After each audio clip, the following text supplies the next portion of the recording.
Geek Therapy Radio.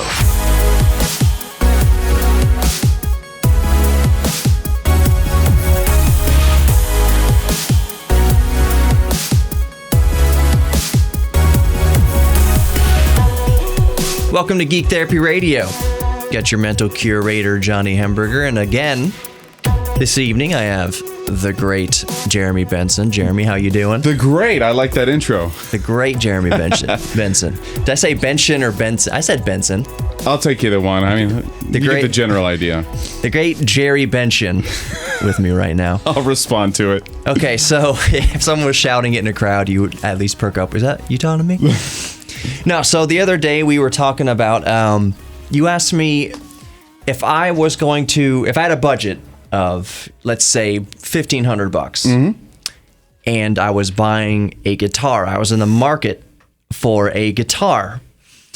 The interesting question was, would you buy a used guitar for, let's say, $300 or so, and then use the rest of the budget to swap out components and fix it up and get it the way you want it, versus spending $1,500 on a brand new guitar that's complete, all set up, and valued at $1,500. So to narrow it down even a little bit more, so an Epiphone Les Paul versus a Gibson Les Paul. So if you get an Epiphone Les Paul for $300, and then you can soup it up with the rest of the budget, or just get the Les Paul, the legit OG Les Paul, right out of the gate for $1,500. And so before I give my answer, what do you think you would do? And we talked about it yesterday, but just for listeners, because it was interesting. And I've already made up my mind on this, and I feel like it's a good reason.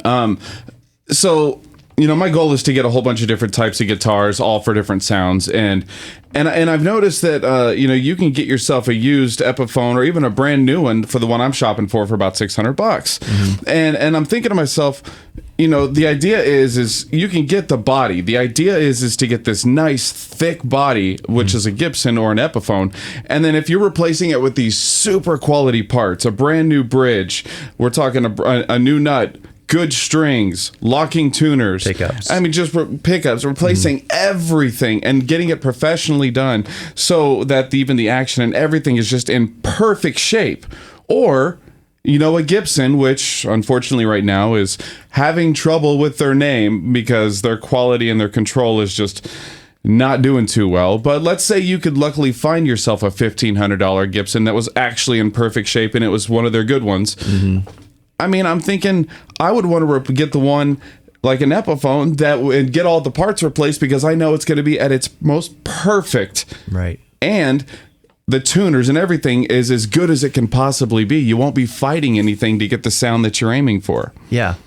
And I would agree with that. I would absolutely agree with that. There are other instances to where, yes, I would want let's say, you know, I may want a $1,500 American-made Stratocaster versus a $700 made in Mexico for whatever reason. I just want, like, you want the name. I want the legit. I want the U.S.-made Stratocaster on my wall, part of my collection. Maybe if you're sponsored by them. If you're sponsored by them, right.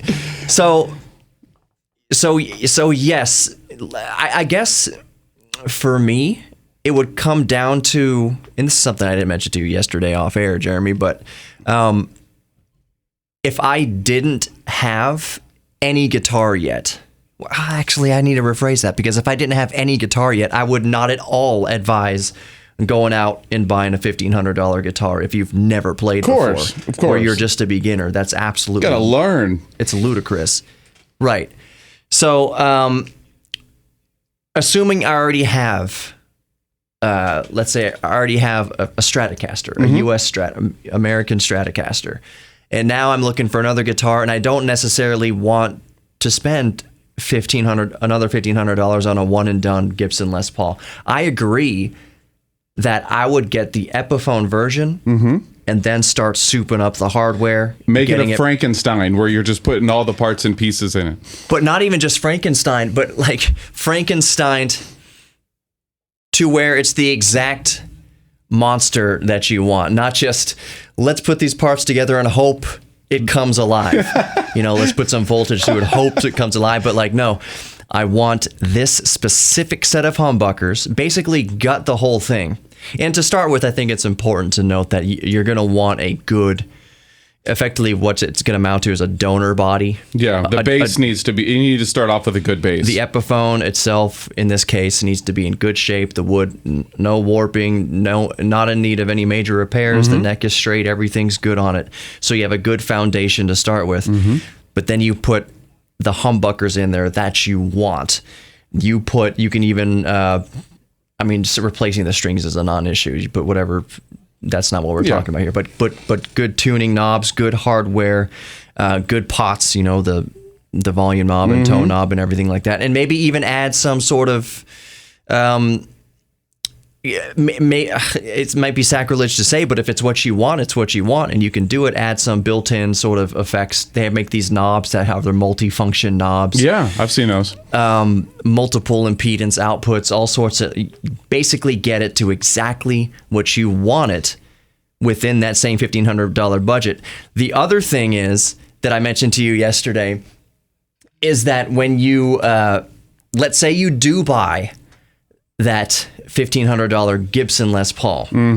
Well, you're probably still going to want to change some things about it, at least eventually. Yeah, you're going to want to add on to make things a little bit more perfect. It's Right. hard to not. The only reason why I'm hearing that a lot of people are not wanting to change anything is you want to keep the value. But there's a lot of options out there that you can actually change the parts out and put them back on. Just make sure and save those original parts, and whenever it's time to sell it, then you've got everything that you need. Right.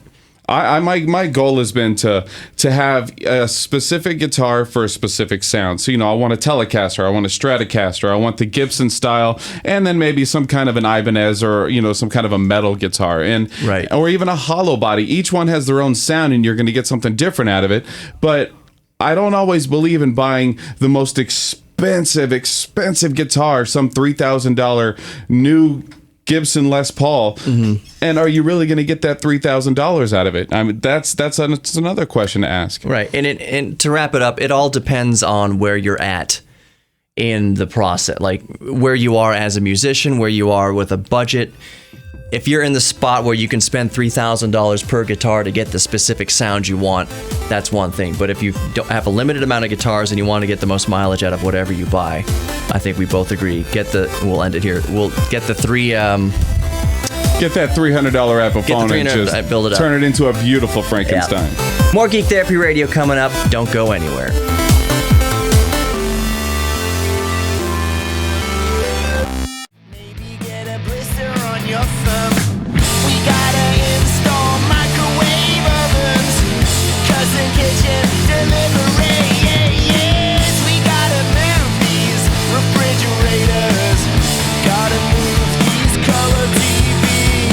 Welcome back to Geek Therapy Radio. Mental curator Johnny Hemberger with the great Jeremy Benson. The great Jerry Benson. Jeremy Benson.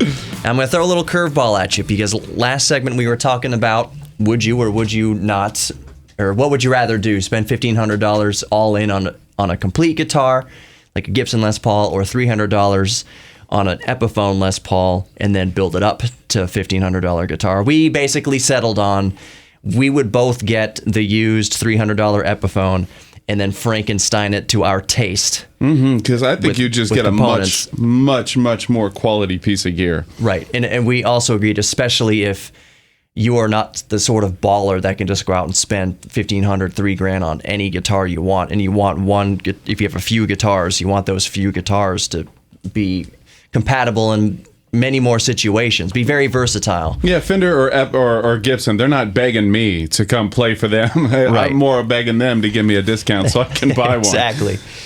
So I hate using this term because it's overused in the news by news people, I think. But we're gonna switch gears a little bit. You don't even know what I'm going to talk about. A change of pace, but really change gears to talk about cars just for a second. And I didn't let you know what we were going to talk about in this segment because I just wanted to be fresh perspective. I don't know. You're just springing it on me, Johnny. Springing it on you. So I was reading an article I mean, I read several articles about cars and electric cars and classic cars and all sorts of stuff. I like cars. I appreciate, especially classic cars. I appreciate classic cars, and I appreciate state of the art. I don't give a rat's patoot about a 2020 Toyota Camry. Like, I don't care really about that. Not that they're bad cars or anything. I mean, but let's face it, most use for a vehicle is A to B, and we just want to get from A to B reliably. So I'm looking out at 610 right now at the traffic. It's about 440 as we're recording this right now on a Friday. So traffic's picking up, and I'm seeing, Ford, whatever, 1,000 SUVs, pickup pretty trucks, generic. minivan, pretty generic. So yeah, I don't really care about cars in that regard, but an old 69 Dodge Charger, yeah. Yeah. You gonna start drooling? Yep. New Tesla, like the new Tesla Roadster that's coming out. That's awesome. Like, the state of the art. I appreciate state of the art, and I appreciate state of the art technology coming to mainstream cars. Like, I'm geeking out about the fact that Volkswagen and other manufacturers are about to ramp up in the early 2020s their EV production. So just buying an EV Golf, buying an EV Jetta, they're not going to be called that, but whatever they're going to be called. Just the fact that the major manufacturers are coming to the state of the art with electric vehicles. So one of the offshoots of that discussion, and this is really the meat and potatoes of this question here, is Chevrolet, most predominantly, and I know there's other manufacturers that are going to do this as well if they haven't already started doing it, but crate electric motors. So basically what crate motor means, you can buy a crate V8. Let's say you're restoring an old 55 pickup truck, something like that. The motor's completely shot, but you have to put another motor in there. You can get a crate motor, 0 miles, V8, whatever the output. You can have it fuel injected, carbureted, whatever you want. It's basically just a bone standard motor to build from, to put into your to your resto mod, quote unquote. And that's really the bulk of this conversation, is that resto mod. Going into the future, resto mod basically means you restore an old car, but you modify it. You can modify it to modern standard. So that means you can put like touch screens and neon and all sorts of stuff in an old 55 pickup truck, and whatever anyone's individual taste, whatever. But that's what resto modding is. Going into the future, resto modding is going to revolve more and more around converting old vehicles to EV. Now, so the first question is, I want your fresh take on what you think. Let's say an old I'll give you my dream car. Okay. So my favorite is the 69 Camaro SS. Okay, what about putting an electric motor in that? Okay, I'm going to say absolutely not. Okay. You're going to lose out on the sound of that muscle car. We can address that too, because that's funny. And I've already seen the new some of the new BMWs that have that fake sound that plays it out of your speakers. And man, I laughed. I get where they're coming from, and I get it, and it's legit. It actually sounds like you're stepping on the gas, and the whole point to me is, if I'm gonna own something that I love and is cherished and is loved for this reason, I want that. Now, maybe if I had enough money to have two of them, one would have the engine because that's what I want, and then one would have the EV because it's practical. Yeah. But I mean, if I'm going to go buy an old microphone, I want that because of the sound of the microphone and how it functions and what it was known for. Right. And if I'm gonna have, if I had millions of dollars and I was gonna go buy my 69 Camaro SS, and I would want that engine in there. Now, unfortunately, let's call it maybe 30 years from now, it might be so obsolete we might stop making gasoline, or maybe some scientist might come out with some new kind of chemical that doesn't kill the ozone or whatnot, and still make sure old gas engine run perfectly. Who knows? But absolutely not. I would never want to put an EV, but I get the practicality of it. Right. So what you're basically saying there is, if you have one shot at restoring an old car, you want to keep it 100% original as possible. Part of the sensation and feel of a 69 Camaro SS is the burbling V8. That's part of the entire experience. The feel, the gears, just everything, the way it ran, the way you had to step on the gas a couple times for the carburetor, like just all of that is what it is. Exactly. You got to prime the engine a little bit. So that's all part of the experience of an old car. You'd want to restore an old car that way. So let's pretend that you are resto modding it and you are modifying it with an EV motor inside. Here's the question, and you touched on this right at the beginning of your explanation, was that some EVs and some like hybrids and whatnot will pump in fake engine noise to simulate the sound of a V8, the sound of a V6, whatever you want. So here's the question, and it's kind of polarizing, and some people are vehemently against it. Some people are all for it, and I think most people just couldn't care either way. But so let's say you put the EV motor in there. Would you, at that point, miss the burble of the V8 enough that you would want to pump in a fake V8 sound, if it means that you can select which engines you want? So I want the sound. I want the sound of a Ferrari V8, a small block Ferrari V8. I want the sound of a 350 Cleveland motor. Whatever, you can just dial it in to taste. That's hilarious. And the acoustics are so good that even though it's artificial, it would more or less sound the same. It'd convince you. Your heart would die a little bit knowing that it's not really there. But so if you put an electric motor, would you want the sound of the V8 enough, or the V8 in this instance, that you would add it artificially? I mean, look, I might, if it's an electric car, I would definitely, if it's a modern electric car like a Tesla or something, I would definitely not add any fake sound. But if I had to mod an old 69 Camaro and it had to have an electric engine in it, I would put a subwoofer in there just so it could get all the tones of that old gas engine. Right. You know what? I'm going to leave the conversation for we'll continue this in the next segment because we're running up on a break here because I think I've hit a little bit of a nerve here. Actually, I've got 30 seconds. So leading into the next conversation, the next segment, my whole take on it is the sound of an EV is cool in itself.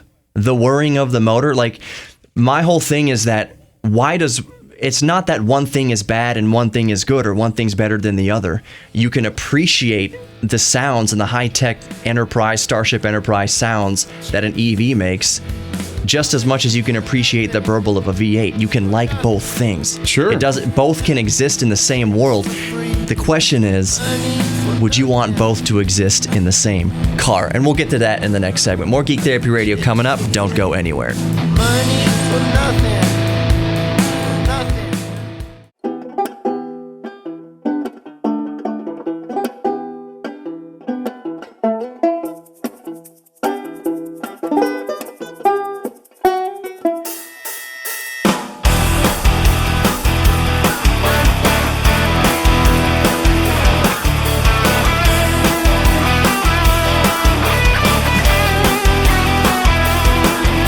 Welcome back to Geek Therapy Radio. I'm your mental curator, Johnny Hemberger, joined by Jeremy Benson. By Jerry Benson.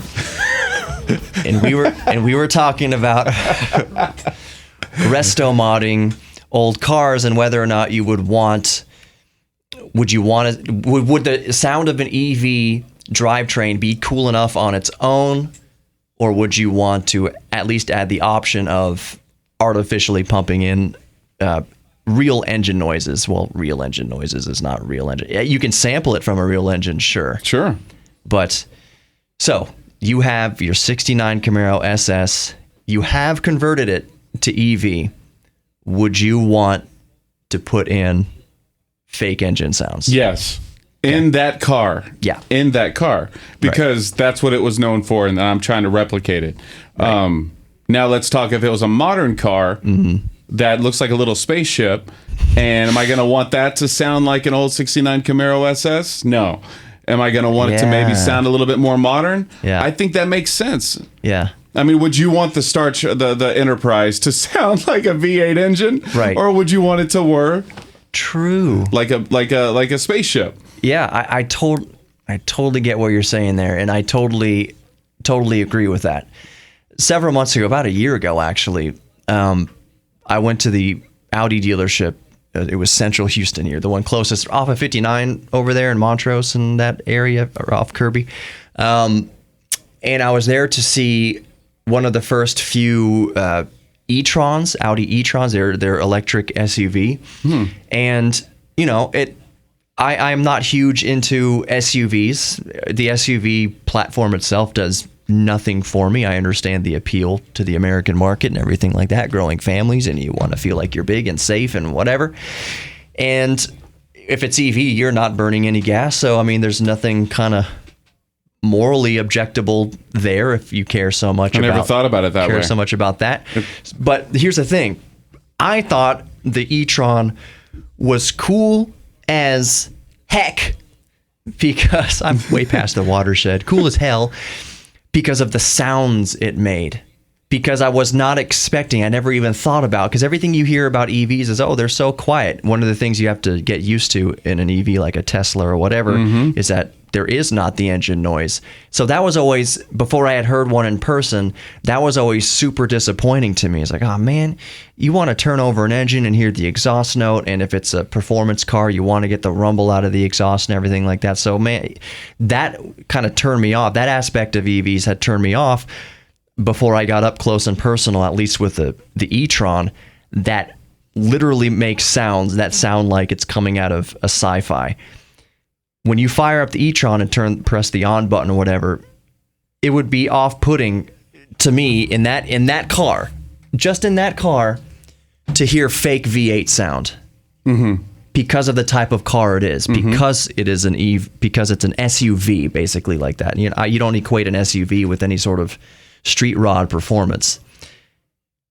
I am more in line with you in that if you resto mod an old car that did have that original V8 sound, at least to put in the option of turn the fake sound let's get that fake on and off. That fake V8 sound going. Especially if it's modeled, if it's referenced from the original motor's sound itself, the original engine sound itself. You would have to.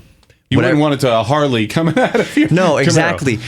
Right. You wouldn't want the sound of a Ford V8 coming out of a Camaro SS that's made by Chevy. Sure. So I think that's where a lot of internet debate, barroom debate, just kind of debate among friends. If it ever comes to blows over stuff like this, that's another problem in its entirety. Well, how did that Audi sound like? What did it sound? Can you describe it? You said you loved the way it sounded. Yeah, I've got a video up on my YouTube channel of when you put it into reverse, and it's kind of funny. I'll see if I can find the audio and put it under here. Let's listen to it just for a second. Is that the car making noise? Yep. Okay, so it's that whirring sound, and it caught me completely off guard. I was at this event. I was there 30 minutes at least past when it ended, so I got to see the thing moving. And you know, before the event, they put it in the showroom, but I was there while they were cleaning up and putting it back on the truck or whatever they're going to do. So I actually got to see this. What amounted to a prototype. It was not a production model yet. It was probably 99% there. But I was just like eating a nacho or something like that. And then I heard the sound right behind me. He's like, what is that? The e-tron making that sound? Like it's like this Starship Energizer. It's like before they beam me up Scotty's. Exactly. It's like, what is that? So here's the funny thing about that though. And I'll put the sound here too of what it sounded like when they fired up that V10 Audi R8. That sounds better. So yeah, I immediately said, you know what, that sounds better. I think I like that sound better. As much as I appreciate and like state of the art and appreciate EVs, and I would love to have an EV as a daily commuter as soon as fiscally possible or viable. When we no longer have the internal combustion engine, I don't think anyone's going to complain that, you know, our skies clear up. even if you hate the environment, like you're probably not going to complain that things are getting better. But that said, you can't replace the sound of a nice burbling V8. You can't replace the sound of a V10. You can't replace the balanced sound of a V12. Ooh. We're gonna miss that kind of visceral part of driving. As driving becomes more and more autonomous, in human input and experience is increasingly taken out of that experience. We're going to be talking to our grandkids one day, or generations coming up who have never turned a key in their lifetime, have never even never needed to open the hood, because when they open the hood, it's batteries and electric motors. What are you going to do under there? Well, think about that feeling you get like when you're in the car and you hear one of those cars that have no power, but they have a big muffler on it, and you hear whoa, and you go, oh, that's awful. But then you hear then all of a sudden you hear this, and you go, what was that? And you're just listening with your ears. And it sounds awesome. Right. So just to miss that feeling, I know that's going to be happening. You know what's also crazy is, and something that's going to be missed, and a lot of train spotters know exactly what I'm talking about here, but just as easily gearheads and motorheads know this too. You can hear, what kind of car it is just by hearing the engine. Yeah. Across a parking lot, for instance, that's an old Volkswagen Beetle. That little whistly sound that that old four-cylinder, air-cooled four-cylinder makes, that's an old Beetle. Strangely enough, I also know the sound of Nissan. I have no draw towards a Nissan or Infiniti or anything like that. They don't float my boat. I mean, if they want to give me a free car, sure, but I have no emotional connection to Nissan. But strangely, I know what their 3.5 and 3.7 liter six-cylinder sounds like. Wow, of all things, Nissans. Of all things, because my brother had a G35 coupe or a G37 coupe, 2004, and I think that was one of the first kind of modern-ish performance cars I ever drove. So, and I had to borrow it for a few months for some reason. I think he went on vacation somewhere or did something. He was gone, and I had to take care of the car. So I got very familiar with that engine sound because I was around it so much, and now I can just hear it when someone fires one up across the parking lot. Oh, that's a G35. That's a 3.5 cylinder Nissan engine. And that's one thing that's going to go away in the future. Because it's all going to be electric. It's just going to be whistling by, and you're just going to hear the air. Oh, and that the tires. Wind, right. That wind noise sounds like a Tesla Model S. I can hear the drag. Yeah, but you know what is going to happen as we close out the segment here is that, honestly, there are some artificial noises, yes, that EVs add, especially at low speeds, so that pedestrians can hear it. These low tones, these whistles, these high-pitched sounds, whatever. It's all unique to each car. So yeah, I think around the city at low speeds, you're gonna hear the Toyota noise. You're gonna hear the sorry, I gotta do a thing over here. Down right there. You're gonna hear, oh, that's a Toyota, oh, that's a Honda, oh, that's a Chevy, oh, that's a whatever, just based on the little pedestrian. Or you're going to hear the birds chirping finally, because it's going to be so much more quiet around here. Exactly. More Geek Therapy Radio coming up. Jeremy Benson is my guest. Don't go anywhere.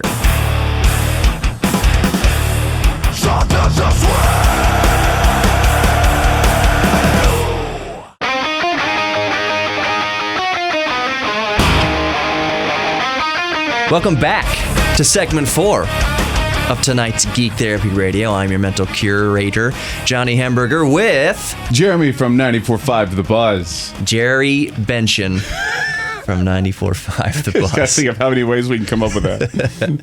So, something that Jeremy brought up between the segments during the break was something very interesting, and it's the elephant in the room as we come into the 4th segment here. It's that we spent a good 10 minutes at least at the beginning of the show saying all the ways we would heavily modify a guitar to our taste. Mm-hmm. And then I said, but would we resto mod a Chevy Camaro SS? No, absolutely not. It feels hypocritical. So, yeah. So I think I want to kind of get into the psychology of why that is. Why are there some things that we are so willing to change and adapt to our not necessarily needs, but even just our slightest desires, versus some things, like you're saying, old vintage microphones and things like that you'd want to leave. You want to leave just cherry, and if you do restore it, just restore it to its original kind of unmodified condition. And I'll kind of go over what I think, but first I want to. What do you think about that? Okay, so why do you think that is? I think it still relates, but it's you still got to be careful with it. If I were to go buy a 30-year-old Gibson Les Paul, ooh, yeah. Now, am I going to modify that because I'm buying it for that sound and that generation and all those pickups and all the different parts about it? Do I want it to sound and be exactly like it was? Yes. Now, what I'm going to be doing in the future is buying anything modern, an Epiphone or whatnot. Would I change that up? Sure, because you know what? I could go buy another one if I needed to. Yeah. And you know, that 69 Camaro SS that we were talking about earlier, I mean, they're not making too many of those in the factory these days. Right. So you're buying it for the actual authentic feel and what it was. Very true. And I think you've hit the nail on the head there. We'll buy a modern cheap guitar, not even a cheap guitar, just a modern guitar that doesn't have any sort of nostalgia attached to it yet, any sort of desirable characteristics to it yet that we want to preserve. Versus when you start getting into things that are 20, 30, 40, 50 years old, especially cars, music instruments, a lot of electronics too. We don't want to modify those beyond their original condition because we want the sound of that Marantz stereo amplifier from 1970s. We don't want to give it any more headroom. We want to keep it sounding analog the way it should have. So yeah, I think that's the case. There's one case is you're preserving the past. You're preserving those characteristics that made that device, that machine, that car, that whatever, legendary.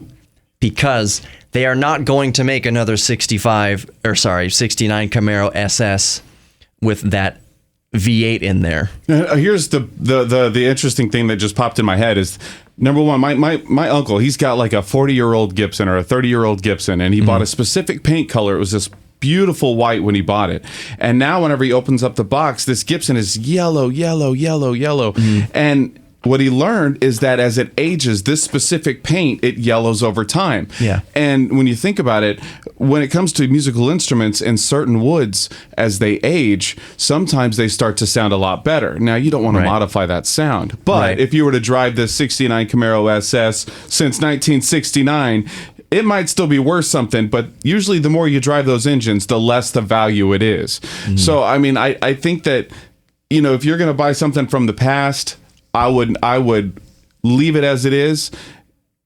If you're going to get something that's more modern, I would go ahead and just do whatever the hell you want with it. Yeah. So, you know, there's truth to that. Where you said high mileage motors, high mileage engines, whatever. But there's like this sweet spot. Honestly, a red flag, and it sounds kind of counterintuitive. Let's say you find 69 Camaro SS with 200 original miles on it. Okay. In a lot of cases, that can be a red flag that, okay, that motor's seized. That motor's never been run. That motor's going to need work.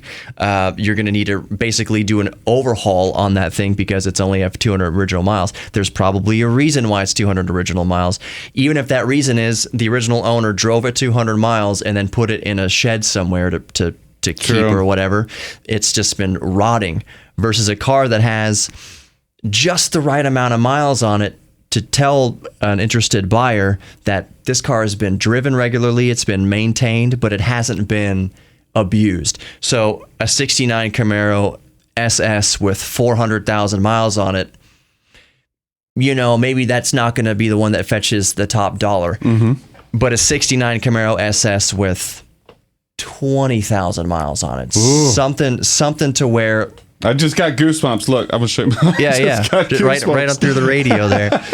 Yeah, so that's what I'm saying. It's kind of funny that there's that butter zone, and I would imagine that that would kind of carry over to, let's say, guitars as well.